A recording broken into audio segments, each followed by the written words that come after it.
Hey guys, how are you all. आज की इस वीडियो में हम करने वाले हैं मॉक टेस्ट या कहें एमसीक्यू, जो कि पार्ट 1 है MCQ series of international law की, जिसमें हम 50 क्वेश्चंस हैं वो यहाँ पर करने वाले हैं। इसी तरह से आगे भी जो वीडियोस आती रहेंगी उनमें भी 50-50 क्वेश्चन करके हम काफ़ी सारे क्वेश्चंस हैं इंटरनेशनल लॉ के, वो इन वीडियोज़ में हम डिस्कस करेंगे।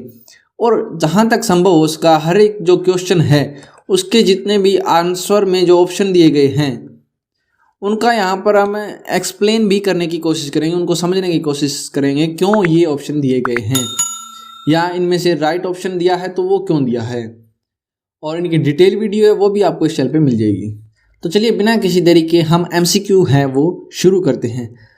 तो सबसे पहला एमसीक्यू क्या कहता है, फर्स्ट क्वेश्चन क्या है कि जो इंटरनेशनल लॉ है उसको वीक लॉ किसने कहा है। इंटरनेशनल लॉ को वीक लॉ किसने कहा है? क्या वो स्टार्क ने कहा है, पुफेंड्रोफ ने कहा है, फैनविक ने कहा है, या फिर इन सभी ने कहा है? तो वो किसने कहा है वीक लॉ इंटरनेशनल लॉ को? वो कहा है स्टार्क ने, यानी कि option number A is the right answer.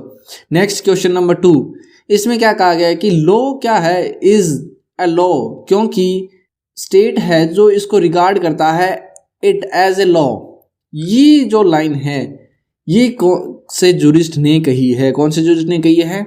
क्या ये प्रोफेसर हार्ट ने कही है, पुफेंड्रोफ ने कही है, हॉब्स ने कही है, या ऑस्टिन ने कही है? तो ये जो स्टेटमेंट है ये कही है ऑस्टिन ने, यानी कि option number D is the right answer. Next question की तरफ चलते हैं। क्वेश्चन नंबर 3 क्या कहता है कि ओपनहेम है वो इंटरनेशनल लॉ को एज ए लॉ रिगार्ड करता है, क्योंकि इंटरनेशनल लॉ क्या है, is a constantly recognised law है इन प्रैक्टिस के अंदर। या फिर जब हम इंटरनेशनल लॉ के ब्रेकिंग की बात करते हैं उस टाइम जो स्टेट लॉ का स्टेट क्या है चेंज नहीं होता अपने लीगल एग्जिस्टेंस के अंदर, क्या वो यहाँ पर इंटरनेशनल लॉ है, या फिर इनमें से कोई नहीं, या दोनों के दोनों? तो इसमें इसका राइट ऑप्शन कौन सा है?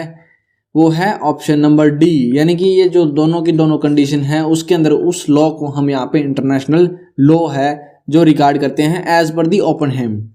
नेक्स्ट क्वेश्चन, क्वेश्चन नंबर 4 क्या कहता है कि किसने कहा है कि जो इंटरनेशनल लॉ है नाइदर अ मिथ, ना ही तो ये मिथ है एक हैंड में, और नॉर ए पेनिसिया, ना ही ये क्या है एक पेनिसिया अनदर हैंड, बट क्या है जस्ट वन इंस्टीट्यूशन है अमंग दी अदर, और के बीच में, जो कि यूज कर सकता है for the better international order के लिए, यानी कि जो इंटरनेशनल ऑर्डर है सिस्टम है उसको बेटर करने के लिए इसको यूज किया जा सकता है, वो है। न ही तो ये कोई मिथ है या फिर न ये पेनेसिया है। तो ये किसने कहा है?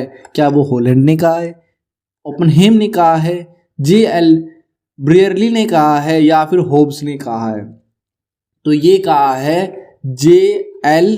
ब्रियरली ने, ठीक है। और तो ऑप्शन नंबर सी इसका राइट आंसर है। तो चलिए नेक्स्ट क्वेश्चन की तरफ चलते हैं। क्वेश्चन नंबर 5 क्या कहता है कि ये जो लाइन है ये किसने लिखी है? डी जोर बेली एस पैसेज, यानी कि law of war and peace, ये किसने लिखा है? क्या वो ग्रोटियस ने लिखा है, हॉलैंड ने लिखा है, हॉल ने लिखा है, या फिर फैनविक ने? तो ये लिखा है ग्रोटियस ने, यानी कि option number A is the right answer.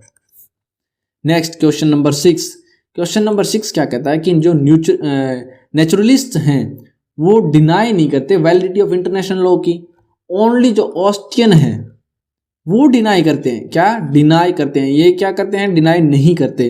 किस चीज़ की वैलिडिटी? इंटरनेशनल लॉ की। क्योंकि ऑस्टियन क्यों इसकी डिनाई करते हैं? क्योंकि जो इंटरनेशनल लॉ है वो क्या is a command of sovereign, क्या ये वजह है? या फिर international law is not codified, क्या ये वजह है?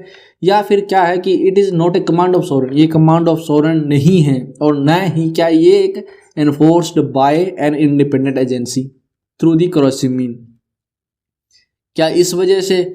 या फिर जो फोर्थ वाली कंडीशन है कि it is a command of group of sovereign. तो इसमें से कौन सा ऑप्शन राइट आंसर होगा? कमेंट सेक्शन में जल्दी से बताएं। और तो ये है ऑप्शन नंबर सी, यानी कि वो इसको डिनाई इंटरनेशनल लॉ की वैलिडिटी को क्यों करते हैं? क्योंकि ये ना ही तो कोई कमांड ऑफ सोवरन है और ना ही ये enforced by the independent agency through the crossing mean, इसीलिए इनको ये जो इंटरनेशनल लॉ की वैलिडिटी को है वो ऑस्टिनियंस हैं वो डिनाई करते हैं। नेक्स्ट क्वेश्चन देखते हैं, क्वेश्चन नंबर 7। क्वेश्चन नंबर 7 क्या कहता है कि जो बजट ऑफ ICJ है वो क्या है?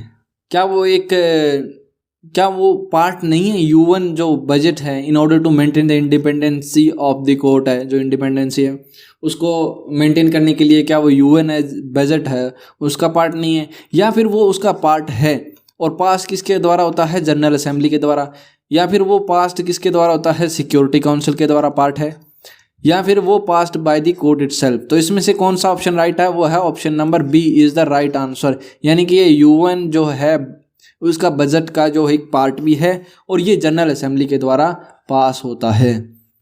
The next question, question number 8 क्या कहता है कि जो स्टार्क की डेफिनेशन है ऑफ इंटरनेशनल लॉ वो क्या है, क्या वो एक इम्प्रूवमेंट ऑफ ओपनहेम की जो डेफिनेशन ऑफ इंटरनेशनल लॉ उसकी, या फिर वो एक टोटली नई डेफिनेशन है पासिंग बाय द ओपनहेम के द्वारा, या फिर वो एक टोटली अपोज है ओपनहेम की जो डेफिनेशन इंटरनेशनल लॉ की, या फिर वो क्या है एक इनकम्प्लीट एफर्ट है। तो स्टार्क की डेफिनेशन ऑफ इंटरनेशनल लॉ है वो क्या है, ये क्या है एक इम्प्रूवमेंट है, जो ओपनहेम की जो डेफिनेशन दी गई है इंटरनेशनल लॉ की उसकी एक इम्प्रूवमेंट है। ठीक है, चलिए नेक्स्ट क्वेश्चन नंबर 9 क्या कहता है कि जो डेफिनेशन है स्टार्क के द्वारा दी गई है उसमें क्या क्या चीज़ें इंक्लूड हैं, क्या इसमें इंडिविजुअल अकेला इंक्लूड है, या फिर इंडिविजुअल और स्टेट इंक्लूड है, या फिर individual state and international institution इसमें इंक्लूड है, या फिर इनमें से कोई नहीं। तो यहाँ पर है जो option number C is the right answer है, क्योंकि इसमें इंडिविजुअल, स्टेट और इंटरनेशनल इंस्टीट्यूशन ये तीनों के तीनों ही इसमें इंक्लूड हैं। नेक्स्ट क्वेश्चन नंबर 10 क्या कहता है कि कौन कंसिडर किया, किसको कंसिडर किया जाता है as a father of international law, क्या वो ऑस्टिन है, जेनेटिलिस है, ग्रोटियस है, या जेरेमी बेंथम है। तो कौन है वो है ग्रोटियस। ग्रोटियस को यहाँ पर फादर ऑफ इंटरनेशनल लॉ कहा जाता है। तो option number C is the right answer. Next question number 11 क्या कहता है कि जो इंटरनेशनल लॉ है उसको डिफाइन किया जा सकता है as a form of rules जो कि एक्सेप्टेड है by the civilised state as determining their the conduct toward each other and each other subject, यानी कि उन जो स्टेट हैं सिविलाइज्ड स्टेट उनके जो कंडक्ट को ईच अदर, उन दोनों के बीच के कंडक्ट को, और उनके सब्जेक्ट यानी कि जो उनकी सिटीजन्स हैं या कहीं प्रजा है, पीपल हैं, उनके जो ये कंडक्ट हैं उनको डिटरमाइन करने के लिए जो फॉर्म ऑफ रूल्स हैं एक्सेप्टेड किए गए इन स्टेट के द्वारा, उनके एक लॉ ऑफ इंटरनेशनल लॉ के तौर पर डिफाइन किया गया है। तो ये किसके अंदर हेल्ड किया गया था, क्या ये एस लोटस के केस में, क्वीन वर्सेस केन के केस में, या फिर कर्फू चैनल केस के अंदर, या फिर western central gold mining company limited versus king के केस में ये डिसाइड किया गया था। तो ये किया गया था ऑप्शन नंबर डी में, यानी कि king western central gold mining company limited versus king के केस में ये है जो हेल्ड किया गया था। यहाँ पर जो ये बाकी के 3 केस हैं इनको भी हम डिस्कस करेंगे, आगे क्वेश्चन आने वाले हैं उनमें भी ये केस आएंगे। और एक अगर हम इनकी जो केसेस हैं इंटरनेशनल लॉ के, इनकी एक स्पेशल वीडियो भी बनाएंगे जिसमें हम सभी केसेस को ब्रीफली डिस्कस करेंगे, जिसके लिए इस चैनल को आप सब्सक्राइब कर लें और बेल आइकन दबा दें ताकि जब भी नई वो वीडियो अपलोड हो तो उसका नोटिफिकेशन आपको मिल जाए। नेक्स्ट क्वेश्चन आता है क्वेश्चन नंबर 12। इसमें क्या कहेगा कि जो एडवाइजरी ओपिनियन है कोर्ट की वो अवेलेबल है टू किसको, स्टेट को, but not to the international organisations, या फिर इंटरनेशनल लॉ को but not to the state. तो या फिर दोनों को यहाँ पर ये अवेलेबल है, या फिर इनमें से कोई नहीं। तो इसका राइट ऑप्शन क्या है, option number C is the right answer, यानी कि स्टेट और इंटरनेशनल ऑर्गेनाइजेशंस हैं उन दोनों को लिए advisory opinion of the court हैं वो अवेलेबल हैं। नेक्स्ट क्वेश्चन नंबर 13 क्या कहता है कि जो ओपन हैंड्स की डेफिनेशन है इंटरनेशनल लॉ की वो किसके बारे में बात करती है, क्या वो डेवलपिंग स्टेट के बारे में बात करती है, क्या वो सिविलाइज्ड स्टेट के बारे में बात करती है, क्या वो डेवलप्ड स्टेट्स के बारे में बात करती है, या फिर नॉन सिविलाइज्ड स्टेट।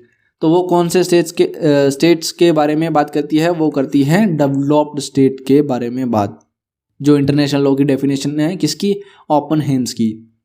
ठीक है, तो नेक्स्ट क्वेश्चन चलते हैं क्वेश्चन नंबर 14। क्वेश्चन नंबर 14 क्या कहता है कि जो ओपन हैंड की डेफिनेशन है इंटरनेशनल लॉ की वो कंसीडर किसको करती है, क्या वो ओनली एशियन कंट्री को as a subject of international law consider करती है, या फिर only state as a subject of international law के तौर पर कंसीडर करती है, या फिर इंडिविजुअल एज ए सब्जेक्ट, या फिर ओनली इंटरनेशनल इंस्टीट्यूशन को एज ए सब्जेक्ट यहाँ पर जो इंटरनेशनल लॉ के अंदर कंसीडर करती है। कौन है एशियन कंट्री, स्टेट, इंडिविजुअल और इंटरनेशनल इंस्टीट्यूशन। तो इसका राइट ऑप्शन कौन सा है? नेक्स्ट क्वेश्चन नंबर 15 क्या कहता है कि जो स्टैट्यूट ऑफ आईसीजे है वो क्या एक कंप्लीटली इंडिपेंडेंट है, लाइक स्टैट्यूट ऑफ पीसीआईजे की तरह है, या फिर एक integral part of the statute, या फिर ए ट्रू है बी फॉल्स है, या फिर ए फॉल्स और बी ट्रू है। तो इसमें से option number D is the right answer, यानी कि जो ए है वो क्या है? फॉल्स है, और बी क्या है? ट्रू है, यानी कि ये कंप्लीटली इंडिपेंडेंट है like the statute of the PCIJ, यानी कि ये जो स्टेटमेंट है वो रॉन्ग है, ये एक इंटीग्रल पार्ट है ऑफ द स्टैट्यूट। ठीक है। नेक्स्ट क्वेश्चन नंबर 16 क्या कहता है कि जो सेंट्रल डॉक्ट्राइन है किसका? ग्रोटियस की जो बुक है 1583 टू 1645 की, कौन सी बुक है? De jure belli ac pacis was, ये अभी हमने पीछे डिस्कस की है क्वेश्चन के अंदर, आपको पता होना चाहिए। तो वो क्या है उसका सेंट्रल डॉक्ट्राइन क्या है उसकी बुक का? क्या था कि एक्सेप्टेंस ऑफ कस्टमरी राइट जो लॉ है, कस्टमरी लॉ है as a main source of international law, या फिर जो कन्वेंशनल लॉ है उनको मेन सोर्स के तौर पर, या फिर जो rules of acceptance of rules regulating war peace as इनको एक इंटरनेशनल लॉ के जो सोर्स के तौर पर, या फिर जो एक्सेप्टेंस किसकी है? लॉ ऑफ नेचर की as a independent source of international law, जो कि अपार्ट है फ्रॉम, जो कि किससे अलग है? कस्टमरी और ट्रीटीज से। तो इसके अंदर किसकी एक्सेप्टेंस को यहाँ पर सेंट्रल डॉक्ट्राइन के तौर पर देखा है? वो देखा है कस्टमरी लॉ को, यानी कि एक्सेप्टेंस ऑफ कस्टमरी लॉ यहाँ पर main source of international law माना है। नेक्स्ट क्वेश्चन नंबर 17 क्या कहता है कि स्टार्क है वो क्लासिफाई करता है इंटरनेशनल लॉ को इनटू किसके अंदर? क्या वो international law proper and rule of international law committee कहता है, या फिर इंटरनेशनल लॉ कोडिफाइड और इंटरनेशनल लॉ अनकोडिफाइड में है, या फिर इंटरनेशनल लॉ प्रॉपर और इम्प्रॉपर में है, या फिर इनमें से कोई सा नहीं है? तो कौन सी क्लासिफिकेशन की गई है स्टार्क के द्वारा? तो ये क्लासिफिकेशन की गई है into the proper law and the rule of the international committee में। ठीक है। तो ये दो क्लासिफिकेशन है स्टॉक के द्वारा इंटरनेशनल लॉ की। नेक्स्ट क्वेश्चन नंबर 18 क्या कहता है? अगर आपको ये वीडियो अच्छी लग रही है तो इसे सब्सक्राइब कर लें चैनल को यार, वीडियो लो लाइक भी करें। नेक्स्ट क्वेश्चन देखते हैं कि ऑस्टिन लुक्स करता है, ऑस्टिन देखता है क्या? सोवरन को in international law, but it is impossible. Impossible है, क्यों इम्पॉसिबल है? कि there is a division of power है, या फिर जितने भी स्टेट्स हैं वो विलिंग है टू बिकम द सोवरन, या फिर no state is willing to become the sovereign, या फिर sovereign equality of member state is basic principle of international law. किस लिए ये चीज़ है जो पॉसिबल नहीं है, इम्पॉसिबल है? क्योंकि जो कोई भी स्टेट है वो इच्छा नहीं रखता एक सोवरन बनने की, यानी कि वो नहीं चाहता कि उनके यहाँ पर एक सोवरन हो जिसकी कमांड को यहाँ पर एक तरह से लॉ माना जाए। तो इसीलिए जो ऑस्टिन का जो लुक है सोवरन वाला इंटरनेशनल लॉ के अंदर वो यहाँ पर पॉसिबल नहीं है।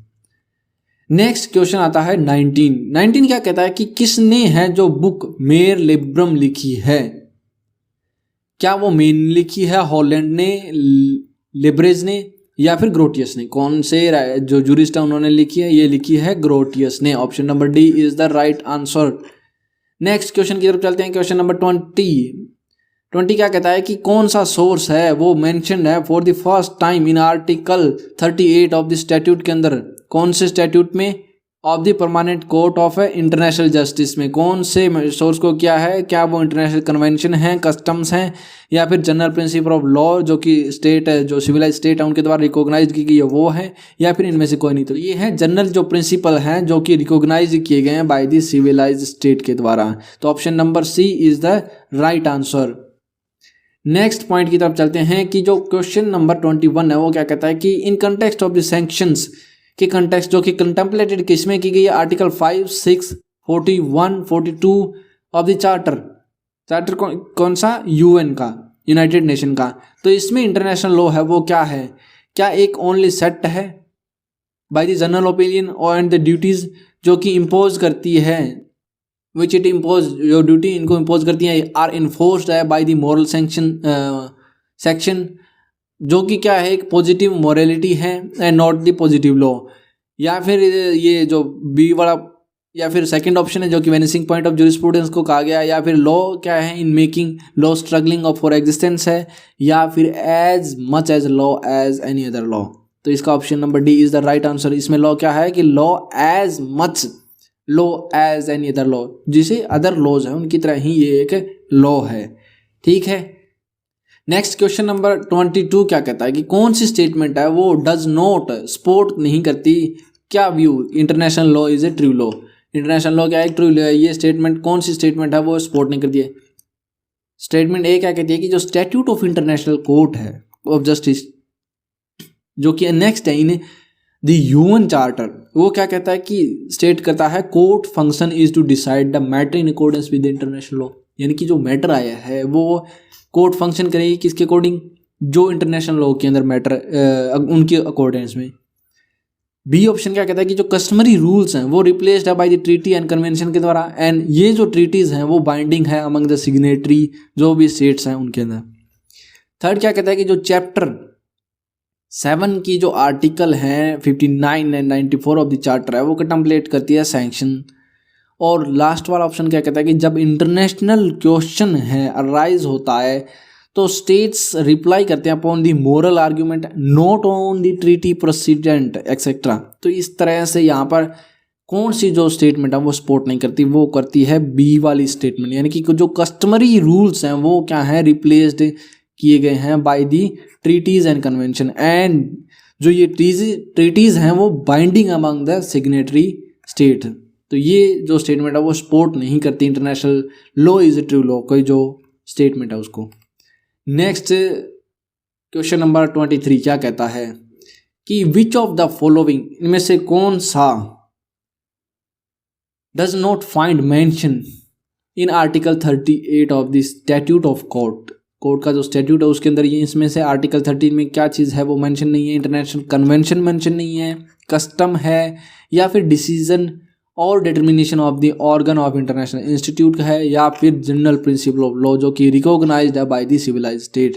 तो इसमें ऑप्शन नंबर सी है वो मेंशन नहीं है। क्या है वो, डिसीजन और determination of the organ of international institution. I think you are enjoying this video. चलिए नेक्स्ट क्वेश्चन की तरफ देखते हैं, क्वेश्चन नंबर 24। इसमें क्या कहा गया है कि which of the following is mentioned है क्या as a first source of international law. कौन सा first source of international law, क्या वो कस्टम है इंटरनेशनल, या कन्वेंशन है, या दोनों के दोनों है, या फिर इनमें से कोई नहीं है। तो ये कौन सी हैं, ओनली जो इंटरनेशनल कस्टम है उनको first source of international law के द्वारा यहाँ पर मेंशन किया गया है। चलिए नेक्स्ट क्वेश्चन 25 क्या कहता है कि कौन से केस के अंदर ये हेल्ड किया गया है, नीचे केस आने वाले हैं, कि जो पावर है ऑफ द सिक्योरिटी काउंसिल क्या to recommended to member that they refer their case to ICJ did not involve an obligation to do so। वहाँ पर ऐसा इन्वॉल्व करना एक ऑब्लिगेशन नहीं है। ये कौन से केस के अंदर हेल्ड किया गया है, क्या वो कॉर्फू चैनल केस में है, मॉनेट्रियल गोल्ड के उस केस के अंदर है, या फिर माइनॉरिटीज़ स्कूल केस में है, या फिर इनमें से कोई नहीं।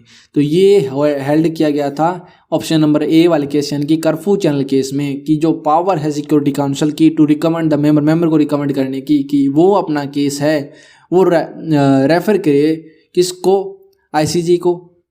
ये इन्वॉल्व नहीं करता एक ऑब्लिगेशन ऐसा करना। नेक्स्ट क्वेश्चन नंबर 26 क्या कहता है कि आइडेंटिफाई करना है करेक्ट ऑर्डर जो कि फॉलोइंग लॉ मेकिंग ट्रीटी है आर कंक्लूड करती हैं। क्या है, एक वियना कन्वेंशन और consular relation, general agreement on tariff and trade, declaration of Paris. इनमें से करेक्ट आंसर जो नीचे कोड हैं वो दिए गए हैं, इनमें से चूज करना है। तो इसमें क्या करेक्ट ऑर्डर चूज करना है, तो वो ऑर्डर कौन सा है, वो ऑर्डर है बी वाला, यानी कि सबसे पहले सेकंड, फिर फर्स्ट और फिर आएगा थर्ड, यानी कि general agreement on tariff and trade, फिर आता है वियना कन्वेंशन ऑन कंसोलर रिलेशन के अंदर, एंड फिर आती है डिक्लेरेशन ऑफ पेरिस। चलिए नेक्स्ट क्वेश्चन की तरफ चलते हैं, क्वेश्चन नंबर 27 क्या कहता है, यहाँ पर असरेशन और रीजन दिया गया है। ऑब्जर्वेशन क्या है कि international law is a standard of conduct है at the time of the state and other entity subject there to. ठीक है, रीजन क्या है कि this is a very brief but adequate definition of international law है। ठीक है, this is a brief and adequate definition of international law. तो इसमें से कौन सा जो ट्रू है या फिर कौन सी इसकी ऑब्जर्वेशन की जो एक्सप्लेनेशन है कौन सा फॉल्स है, चलिए देखते हैं इसका आंसर। आंसर क्या है इसका? ऑप्शन नंबर ए, यानी कि दोनों के दोनों है जो ऑब्जर्वेशन है और रीजन है वो क्या है? ट्रू है। ठीक है, और जो आर है यानी कि ये जो रीजन है वो इस ए का क्या है? एक एक्सप्लेनेशन है, करेक्ट एक्सप्लेनेशन। ठीक है, तो इस तरह से ऑप्शन नंबर ए क्या हो जाता है? एक right answer. Next question number 28 क्या कहता है कि जो कस्टमरी नॉर्म है वो क्या है? May be created by the means of treaty, treaty के थ्रू यहाँ पर क्रिएट किए जा सकते हैं।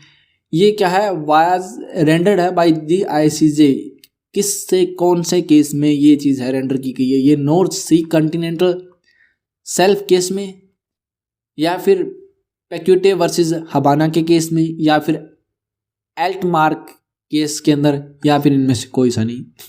तो यहाँ पर ये कौन सा केस है?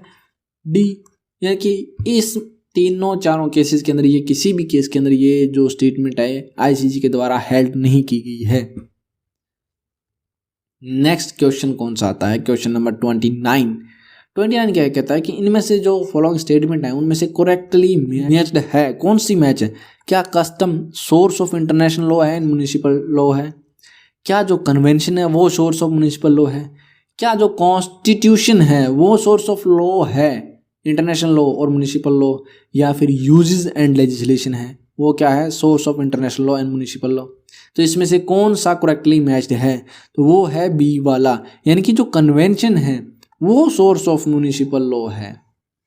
ठीक है, बाकी की ये है जो करेक्टली मैच नहीं है, ओनली बी नंबर वाली है वो करेक्टली मैच है। नेक्स्ट क्वेश्चन नंबर 30 क्या कहता है कि नीचे स्टेटमेंट दी गई है उनमें ट्रू कौन सी है? स्टेटमेंट क्या है कि इंटरनेशनल लॉ है वो कंप्राइज क्या करता है? Rule of international committee only. Second क्या कहता है कि इंटरनेशनल लॉ वो कंप्राइज करता है rule applicable to the permanent member of the UN. Third क्या कहता है कि इंटरनेशनल कमिटी है वो ऑब्जर्व करती है as a matter of courtesy while international law is binding upon the state. ये क्या है? ऑब्जर्व करती है कोर्टेसी के तौर पर, जबकि इंटरनेशनल लॉ है बाइंडिंग है अपॉन द स्टेट। या फिर इंटरनेशनल लॉ क्या है? एक rule of positive majority only है। तो इसमें से option number A is the right answer, यानी कि इंटरनेशनल लॉ है वो कंप्राइज करता है, शामिल करता है क्या? जो रूल ऑफ कमिटी है, इंटरनेशनल कमिटी, वो चीज़ें। नेक्स्ट क्वेश्चन नंबर 31 क्या कहता है कि एक जज of ICJ can be dismissed by, किसके द्वारा डिसमिस किया जा सकता है? Security council, general assembly of recommendation of state council, या फिर अनएनिमस ओपिनियन ऑफ द जजेस ऑफ द कोर्ट, या फिर unanimous decision of the general assembly. किसके द्वारा यहाँ पर डिसमिस किया जा सकता है? वो किया जा सकता है अनएनिमस ओपिनियन ऑफ द जजेस ऑफ द कोर्ट के थ्रू। नेक्स्ट क्वेश्चन की तरफ चलते हैं। क्वेश्चन नंबर 32 क्या कहता है कि इंटरनेशनल लॉ क्या है? एक ट्रू लॉ है। ये बेस्ड है किस अजम्पशन के ऊपर? कौन सी अजम्पशन के ऊपर है? क्या ये अजम्पशन किसकी है? नेचुरलिस्ट है, have accepted the branch as a law. क्या in practice of the state have acted in accordance with the international law? या फिर कौन सी अजम्पशन है कि ये प्रूव हो चुका है मॉडर्न टाइम के अंदर कि जो इंडिविजुअल और स्टेट है वो can be punished for the violation of international law? या फिर क्या है जो ट्रीटी और कन्वेंशन हैं वो रिकॉग्नाइज्ड है in true sense by the true sense of law, वो रिकॉग्नाइज्ड है। तो इनमें से कौन सही जो अजम्पशन है उसके ऊपर international law as a true law based है? वो है ऑप्शन नंबर बी, यानी कि जो प्रैक्टिस है इन प्रैक्टिस स्टेट क्या है? Have act in accordance with the international law, यानी कि option number B is the right answer. Next question number 33 क्या कहता है कि जो 38 आर्टिकल के 1 के अंदर इंटरनेशनल कोर्ट ऑफ जस्टिस है वो क्या कहता है कि सब्सिडरी का मतलब subsidiary means of determining the rule of international law refer to, ये किसको रेफर करती हैं? क्या general principle of law recognised by the state, civilised state, या फिर जुडिशियल डिसीजन, या फिर teaching of highly qualified publicists of various country, या फिर बोथ बी एंड सी। तो इसमें से option number D is the right answer, यानी कि जुडिशियल डिसीजन और टीचिंग है of the high qualified publicists of various countries. तो इसका राइट ऑप्शन हो गया option number D. Next question number 34 क्या कहता है कि जो रिजोल्यूशन है जनरल असेंबली का और यूनाइटेड नेशन का जब फॉलोड होता है बाय द स्टेट के द्वारा रेगुलरली, तो वो क्या बन जाता है, बिकम द रूल ऑफ किस चीज़ का, ट्रीटी लॉ का, कस्टमरी लॉ का, general principle of law recognise civilise state, या फिर इनमें से कोई नहीं। तो वो किसका रूल बन जाता है, वो बन जाता है किसी का भी नहीं, इन तीनों में से किसी का भी नहीं, यानी कि none of the above.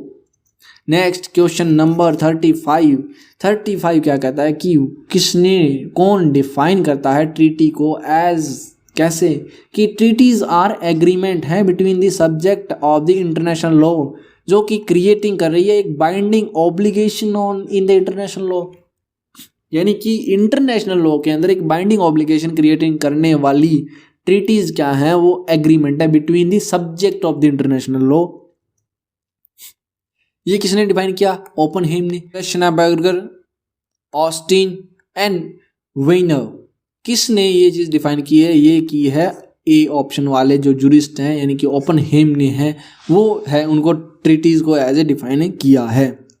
Next question की तरफ चलते हैं, क्वेश्चन नंबर 36, यानी कि विच ऑफ द फॉलोइंग क्या है एक लॉ मेकिंग ट्रीटी है, कौन सी है वो लॉ मेकिंग ट्रीटी है, शिमला पैक्ट जो कि इंडिया पाकिस्तान के बीच में हुई है, ट्रीटी है बिटवीन दी इंडिया श्रीलंका के बीच में 1987 में, किस लिए, for solving the Sri Lanka's ethnic problem, या फिर इंडो सोवियत फ्रेंडशिप ट्रीटी है, या फिर पैक्ट ऑफ पेरिस 1928 है। तो इसमें से कौन सी ट्रीटी है वो है 2 नंबर वाली, यानी कि इंडिया और श्रीलंका के बीच में जो ट्रीटी हुई थी वो क्या है, एक लॉ मेकिंग ट्रीटी है।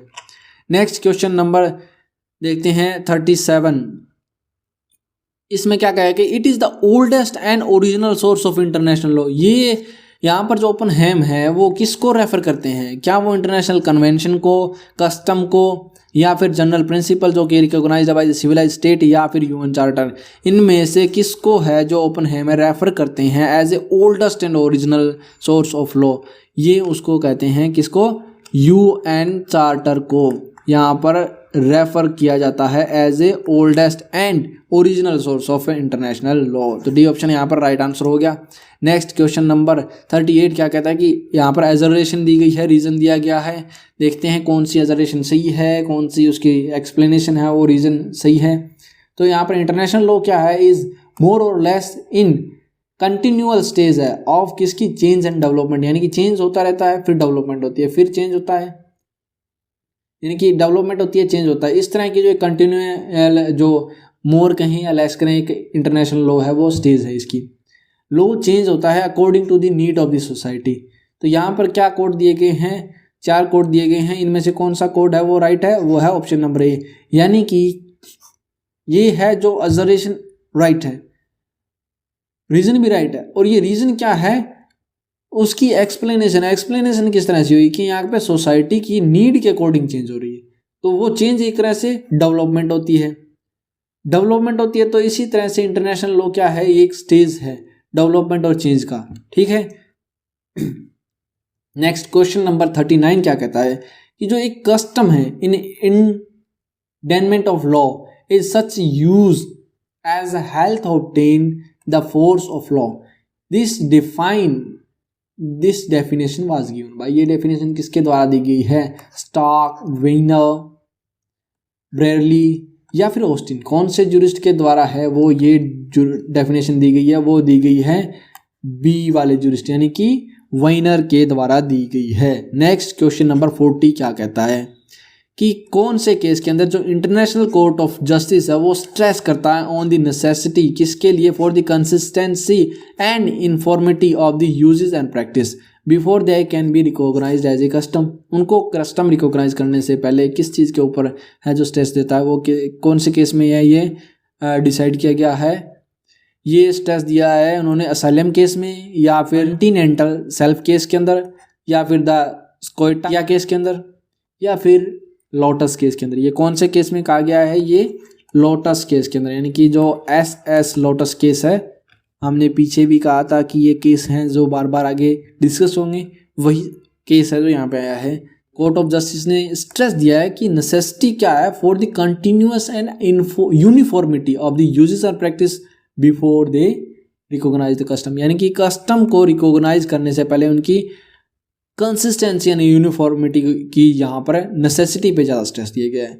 यानी कि कस्टम क्या है इसके रिगार्डिंग यहाँ पर आपको आई बटन में एक वीडियो अपलोड दे दी जाएगी। कस्टम के रिगार्डिंग कंप्लीट वीडियो है, जूरिस्प्रूडेंस की कस्टम के रिगार्डिंग है, तो उसमें भी हम कहें तो उसकी जो रिक्वायरमेंट क्या है कस्टम को कस्टम होने के लिए, उसमें यहाँ पर कंसिस्टेंसी और यूनिफॉर्मिटी है उसका डिस्कस किया गया है। नेक्स्ट क्वेश्चन आता है, क्वेश्चन नंबर 41 क्या कहता है कि कौन से केस के अंदर या इनमें से कौन सा केस क्या है एक लीडिंग केस है किसके ऊपर? एक्स्ट्रा टेरिटोरियल क्रिमिनल जुरिडिक्शन में। कौन सा केस है?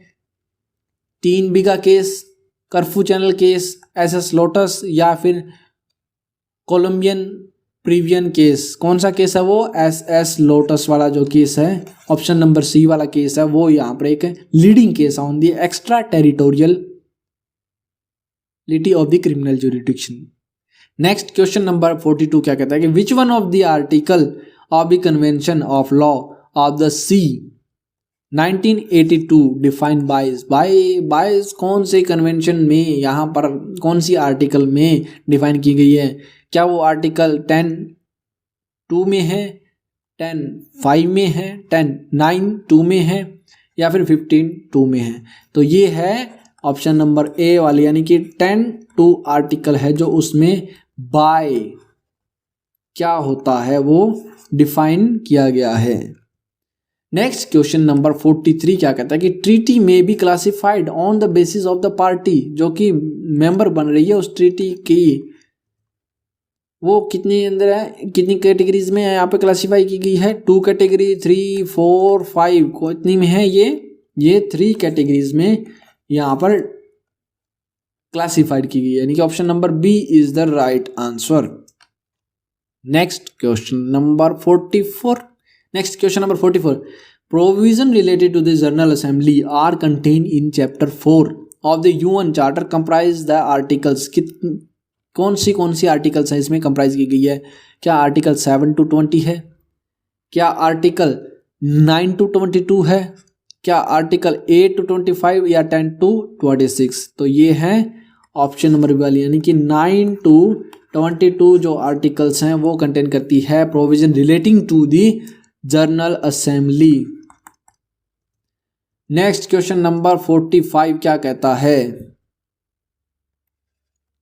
कि according to the Australian international law lacks, international law में किस चीज़ की कमी है? एक डेटर्मिनेंट सुपीरियर पॉलिटिकल अथॉरिटी या इफेक्टिव लेजिस्लेटिव और एग्जीक्यूटिव मशीनरी या फिर coercive enforcement agency and a potent judiciary, या फिर इनमें से कोई नहीं या फिर दोनों के दोनों। तो यहाँ पर जो ऑप्शन नंबर बी है वो राइट है, यानी कि कोर्सिव इन्फोर्समेंट। हमने पीछे क्वेश्चन में डिस्कस किया था कि जो ऑस्ट्रेलियन की इंटरनेशनल लॉ की जो डेफिनेशन है वो यहाँ पर क्यों एक वैलिडिटी ऑफ इंटरनेशनल लॉ की तरह से इस तरह से कुछ क्वेश्चन था, उसमें ये था कि कोर्सिव इन्फोर्समेंट नहीं, एजेंसी नहीं है और एक पोटेंट जुडिशरी नहीं है।